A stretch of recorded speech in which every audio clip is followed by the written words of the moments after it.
Hi, I'm James Kotecki, and you're in the C-Space studio here at CES 2020.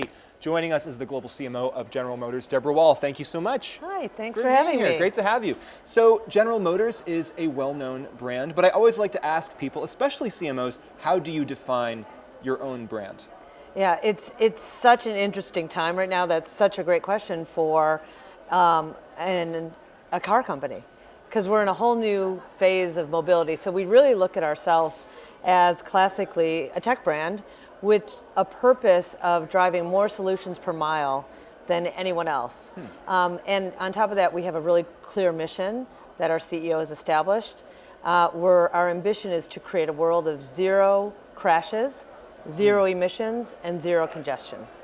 I love all of that. I want to unpack all of that. So what does it mean what is solutions per mile? Can you break that metric apart a little bit more? Yeah, I think if you look at it, there's so much that's happening when you're part of mobility and when you're driving. You know, you're not just on your way from point A to point B. Lots of things are happening. You're communicating. You've got a whole list of things to do. So it's looking at how are we understanding needs at every point and finding intuitive solutions. And we've coined a way of thinking about this that's called intuitive pre-response, because we're always looking at responses, but we need to be ahead. Interesting. So technology that's pre-responding to you and talking about solutions per mile where you're doing a lot of different things. I mean, baked right into that is the assumption that I'm not going to be driving the car ultimately, right? Because if I was just driving the car, I should be focused on the road. Yeah, I think there's two things that are happening. Clearly, one, our first priority is safety. And a lot of people have many things on their busy lives that they're trying to do. And we want to make sure that everyone can drive safely.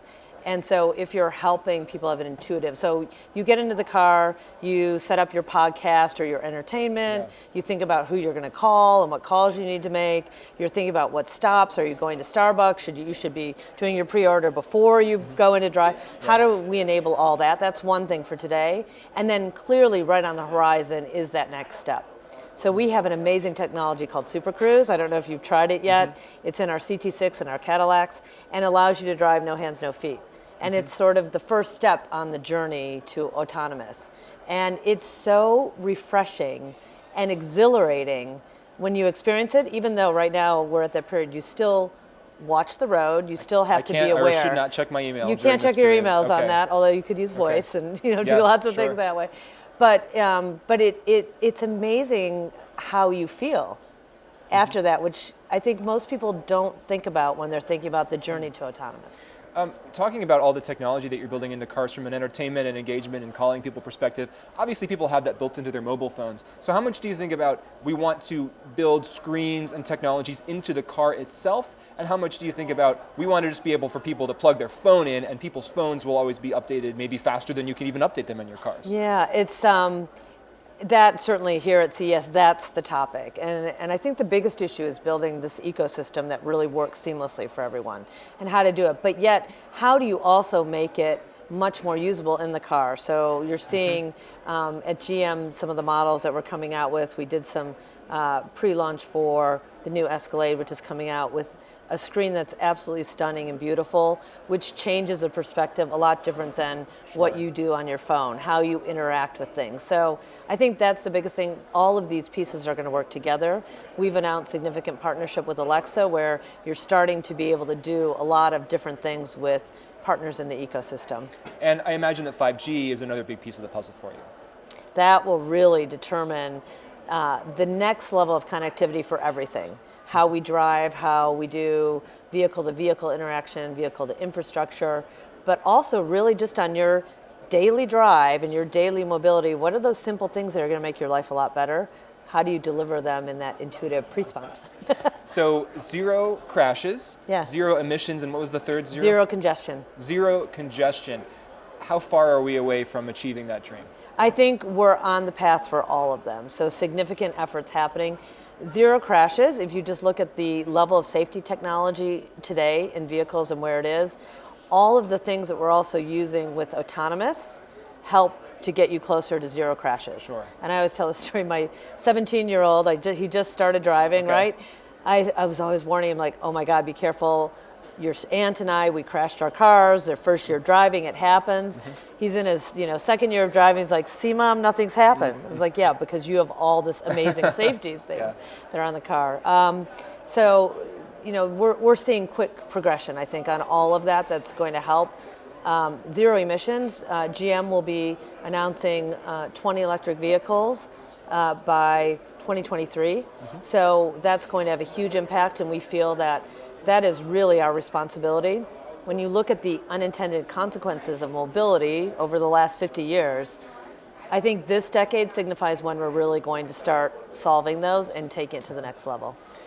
Some people would say that congestion, if you have a lot of self-driving autonomous cars on the road, will actually be worse, because if I can just send my car out to get my groceries for me or send my car out to pick up my kid and I don't have to do it, I might send my car out more than I would just drive it if I had to drive it myself. How do you address that challenge? Yeah, that is a great point, but I think that is when we start having the vehicle-to-vehicle connection, vehicle-to-infrastructure. There's a lot of ways that we haven't even thought about. Dan Ammond, who was the president of General Motors and now is running Cruise Automotive, just wrote a fascinating statement and blog about the perspective of what we need to solve and how we need to collectively think differently about how we do transportation, how we do all this. And if you live in LA, or I lived in Chicago, you know that we need to do that. We're talking with Deborah Wahl, the CMO of General Motors. You are, of course, the CMO, so let's talk marketing for a second and how technology is changing your job there. When I think about car companies and advertising, I think about big, splashy TV ads, Super Bowl commercials, or huge ad buys. But how is technology changing the way you think about marketing beyond that? Yeah, it's changing everything. So I think the first and sort of basic platform is the idea that we can suddenly target and do one-to-one and personalization is coming into reality, because the data technology is enabling that. So one thing that we've done at General Motors is we're moving to a complete audience-based propensity modeling structure for all of the brands, where you can identify really who has the highest propensity as you move them through the classic funnel. It's incredible. We tested it. After only 3 months of testing on one brand at Cadillac, we saw a 10% increase in effectiveness, and it's just the beginning. So that's rolling out so quickly and is a better experience. It's more effective. It's really strong and will make a big difference. And have there been counterintuitive things you found, like, oh, this data that I would never have expected means that someone has a greater propensity to buy a car actually does? Yes. The most surprising thing was that someone who likes magic shows has higher propensity to buy a Cadillac than others. Wow. We're like, we have not been investigating that. When we see your 2021 Cadillac is Magic campaign, we'll know where that came from. Yeah, but I think it's all those simple insights that really do develop, and it's shocking when you become completely committed to it, how it really changes all of the media strategy and the investment strategy, everything. So we're excited about that. And so let's bring it back to the idea of self-driving cars and all the things that you're talking about, the promise of the future. What role does marketing play in getting people ready for that and used to that, and from a safety context, prepared to actually take a seat in a self-driving car? Yeah, I think right now, as always with humans, when there's all this change, people are get very worried about it. So it is looking at how we bring people along on that journey. So I'll go back to Super Cruise, great example. The idea that you can drive no hands, no feet is very intimidating for many people. But it's such an intuitive experience as they do it and try it. So one, it's making sure the experience is simple and easy in the vehicle, making sure we give people time to come along the journey. So we didn't just say, jump in the car, you can play on your phone and not do anything. We said, jump in the car, have this experience, understand that you will still have awareness, so you get comfortable. But we're seeing the take rate. This is what's fascinating. A couple months ago, Super Cruise vehicles had logged about 2 million miles. A few months later, it's up to 5 million miles, which shows that that is something that's easy, that people love, that they're adopting. So I see that happening for EVs, for autonomous. I think that path will come, and our role is to make sure people have access to it, can see it, can experience it. You used to be the CMO of McDonald's. I did, right? yeah. It seems like a totally different company, but I wonder, are there things that are similar about the role, or things that you learned in that role that you apply from selling hamburgers to now selling cars? Yeah, I think the biggest thing, which, and I hope this is the last year we'll talk about it, but is looking at legacy brands which have a long, storied history. How are we changing and how fast we change our internal culture, our external approach, so that we're adopting and actually becoming as disruptive as anyone else. And one of my predictions for 2020 is that we'll probably get to that point where we end that discussion between legacy and disruptors. I see. So brands are just brands, and you can have disruption within legacy brands, or you can have would-be disruptors who act too much like legacy brands, and there's all just kind of blending. Right, it was like kind of like when we used to talk about new media and old and traditional media. Sure. That's done now. Well, we talk That'll about be that the at next. CES. Every company is a tech company, right? Exactly. And so, like in that case, what does it even mean to be a tech company? It's a Exactly. So then it goes back to, as marketers, it is what's the human-centric approach to technology, and how do you still deliver a differentiated experience?